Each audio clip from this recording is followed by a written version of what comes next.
Chapter 7. Then the high priest said, "Are these things so?"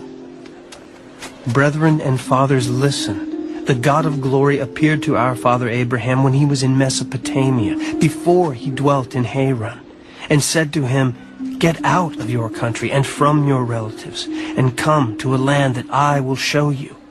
Then he came out of the land of the Chaldeans and dwelt in Haran. And from there, when his father was dead, he moved him to this land in which you now dwell. And God gave him no inheritance in it, not even enough to set his foot on. But even when Abraham had no child, he promised to give it to him for a possession and to his descendants after him. But God spoke in this way, that his descendants would dwell in a foreign land, and that they would bring them into bondage and oppress them 400 years. And the nation to whom they will be in bondage I will judge, said God. And after that they shall come out and serve me in this place. Then he gave him the covenant of circumcision, and so Abraham begot Isaac and circumcised him on the 8th day. And Isaac begot Jacob, and Jacob begot the 12 patriarchs, and the patriarchs, becoming envious, sold Joseph into Egypt. But God was with him, and delivered him out of all his troubles, and gave him favor and wisdom in the presence of Pharaoh, king of Egypt. And he made him governor over Egypt and all his house. Now a famine and great trouble came over all the land of Egypt and Canaan, and our fathers found no sustenance. But when Jacob heard that there was grain in Egypt, he sent out our fathers first.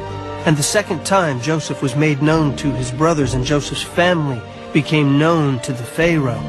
Then Joseph sent and called his father Jacob and all his relatives to him, 75 people. So Jacob went down to Egypt, and he died, he and our fathers. And they were carried back to Shechem and laid in the tomb that Abraham bought for a sum of money from the sons of Hamor, the father of Shechem. But when the time of the promise drew near, which God had sworn to Abraham, the people grew and multiplied in Egypt till another king arose who did not know Joseph. This man dealt treacherously with our people and oppressed our forefathers, making them expose their babies so that they might not live. At this time, Moses was born, and was well-pleasing to God, and he was brought up in his father's house for 3 months. But when he was set out, Pharaoh's daughter took him away and brought him up as her own son. And Moses was learned in all the wisdom of the Egyptians, and was mighty in words and deeds. Now when he was 40 years old, it came into his heart to visit his brethren, the children of Israel. And seeing one of them suffer wrong, he defended and avenged him who was oppressed, and struck down the Egyptian. For he supposed that his brethren would have understood that God would deliver them by his hand. But they did not understand. And the next day he appeared to 2 of them as they were fighting, and tried to reconcile them, saying, "Men, you are brethren. Why do you wrong one another?" But he who did his neighbor wrong pushed him away, saying, "Who made you a ruler and a judge over us? Do you want to kill me as you did the Egyptian yesterday?" Then, at this saying, Moses fled and became a dweller in the land of Midian, where he had 2 sons. And when 40 years had passed, an angel of the Lord appeared to him in a flame of fire in a bush in the wilderness of Mount Sinai. When Moses saw it, he marveled at the sight. And as he drew near to observe, the voice of the Lord came to him, saying, "I am the God of your fathers, the God of Abraham, the God of Isaac, and the God of Jacob." And Moses trembled and dared not look.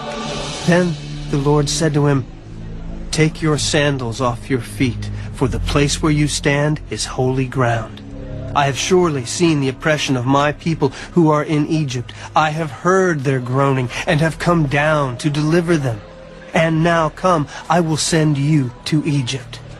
This Moses whom they rejected, saying, "Who made you a ruler and a judge?"